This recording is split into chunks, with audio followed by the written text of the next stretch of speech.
The day the sky forgot how to be blue. I was 7, staring up at a vast, featureless sheet of white. It wasn't clouds, it was an absence. The blue had vanished, leaving a silent, pearlescent dome. My father called it the Great Blanching. The world ended not with a bang, but with a sigh. A collective melancholy settled on humanity. We became a species of downcast eyes. I grew up in the shadow of that lid, the white leached colour and warmth from the world. My father died with his screams filled with fractal failures, crushed by the weight of an empty sky. His legacy to me was the lab, and a conviction the blue was not stolen, but sleeping. The key wasn't in future tech, but in forgotten art. In pigments and poetry obsessed with the sky, my breakthrough was ultramarine pigment. Its molecular signature held a resonance, a fingerprint of blue. The white was a null state. To restore the blue, we had to remind the sky what it was.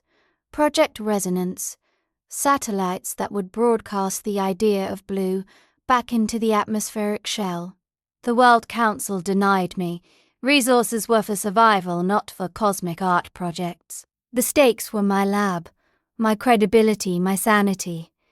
Was I a visionary or a fool chasing a ghost? I launched anyway, using old codes and favors from those who still remembered hope.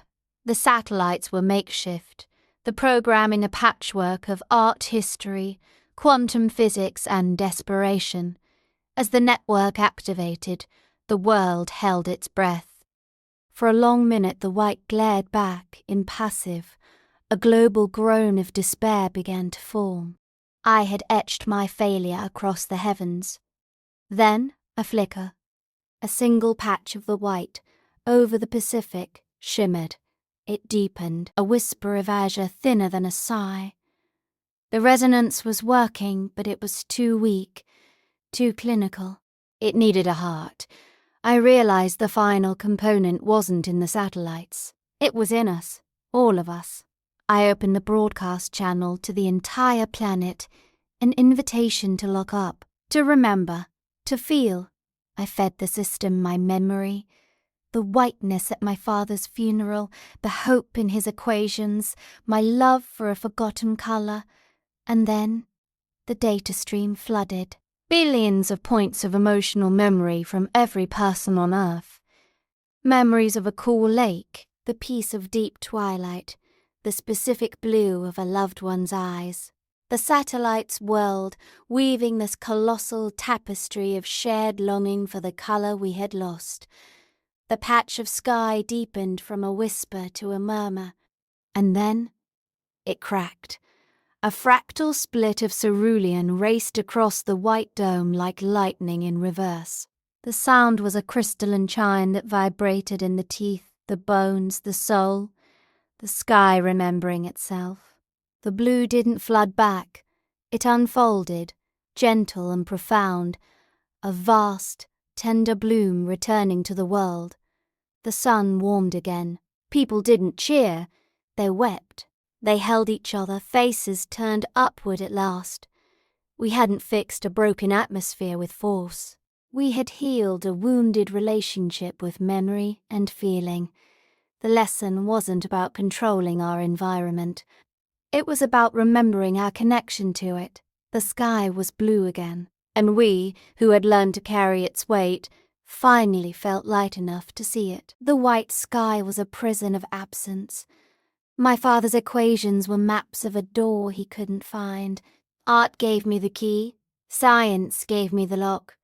But the door itself was made of human longing.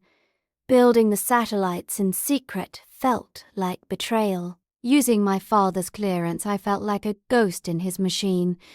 The launch site was a forgotten military pad. The countdown was silent, just the hammering of my own heart.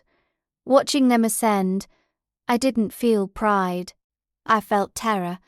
What if I was just vandalizing the last canvas we had? The waiting was agony. Global networks monitored for any change. Every second stretched into a year of silence. When the first blue flicker appeared, I thought it was a sensor error. A trick of my desperate hope. I ordered every satellite to focus on that point, to pour every ounce of resonance into that single fragile spot. That's when I knew it needed more than data. It needed the ghost in the machine, the human soul behind the science. Opening the channel was the hardest command I ever entered. I was exposing our collective heart to the void. The first waves of memory data were timid. A trickle, then a river, then a flood that threatened to overload the system. I saw memory fragments flash by, a child's first kite, a grandmother's painted door, the deep ocean seen from a beach. The satellites weren't just transmitting anymore. They were singing, a choir of human experience, aimed at the heavens. The crack in the white wasn't sound, but a feeling, a release of pressure held for a generation. The blue unfolded like a flower in time-lapse, from a bud of cerulean to a blooming canopy of azure and indigo. For the first time in my life, I saw a shadow with a blue tint. I wept for the beauty of a simple, coloured shadow. Communications channels exploded, not with words, but with raw audio, sobs, laughter, and the stunned silence of awe. We stepped outside like newborns, our skin feeling the sun's warmth without the harsh, reflective glare of the white. Children born under the white saw their first rainbow, the confusion on their faces, then the dawning, ecstatic joy. I went back to the lab. The screens now showed healthy atmospheric patterns. My father's equations finally balanced. We didn't build monuments. We planted gardens. Colour returned to the world from the ground up and the sky down. The blue is not a guarantee. It is a conversation. One we must tend with memory, gratitude and gentle attention.